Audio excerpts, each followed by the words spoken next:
তো হ্যালো, তোমাদেরকে আগের একটা ভিডিওতে দেখিয়েছিলাম যে আমি পাঁচমোড়া থেকে কিছু মাটির জিনিসপত্র নিয়ে এসেছিলাম। তো ওখান দিয়ে আমি এই বড় যে ফ্লাওয়ার ভাসটা এটাও এনেছিলাম মাটি।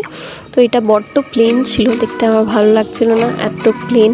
তো সেই জন্য ভাবলাম চলো একটা নিউ লুক দেওয়া যাক এটাকে। তো সেই জন্য নিয়ে বসলাম এখন কালার করতে। তো এই যে এখন আমি কালার করতে বসেছি, আর দেখো কেমন হয় লুকটা। সবাই প্লিজ একটু কমেন্ট করে জানিও যে লুকটা কেমন হয়েছে। তো এই যে আমার এখন কালার করা ডান। বেস কালারটা করে নিয়েছি আমি এখন। এরপর এর উপর কিছু ডিজাইন দেবো আর কিছু মিরর্স লাগিয়ে এটাকে কমপ্লিট করবো। তো চলো দেখা যাক কেমন হয়েছে লুকটা। তো এই যে আমি কালার করা হয়ে গেছে, তারপর কিছু ডিজাইন অ্যাড করেছে এটার মধ্যে। তো কেমন হয়েছে অবশ্যই জানিও। হ্যাঁ, অ্যাকচুয়ালি প্লেনটা আমার একদম ভালো লাগছে, আমি কোনো জিনিস প্লেন দেখতে পারি না। তো সেই জন্য মনে হয় কি যে কিছু একটু সুন্দর করে সাজিয়ে দিই, আমার সাজাতে বড্ড ভালো লাগে, সেই জন্য সাজিয়ে দিয়েছি এটাকে।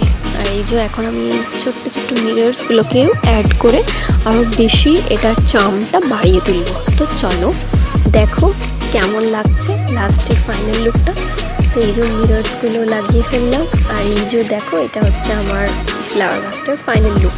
আমার বেশ ভালো পছন্দ হয়েছে। তো তোমাদেরও কেমন লাগছে অবশ্যই জানাবে কমেন্ট করে যে কেমন হয়েছে। ইন্সপিরেশন পেলে কিন্তু আরও অনেক এরকম ভিডিওস বানাবো। অ্যাকচুয়ালি আমার এখন আর এরকম আর্ট অ্যান্ড ক্রাফট করা হয় না টাইমের অভাবে, বাট যখন করি তখন কিন্তু মন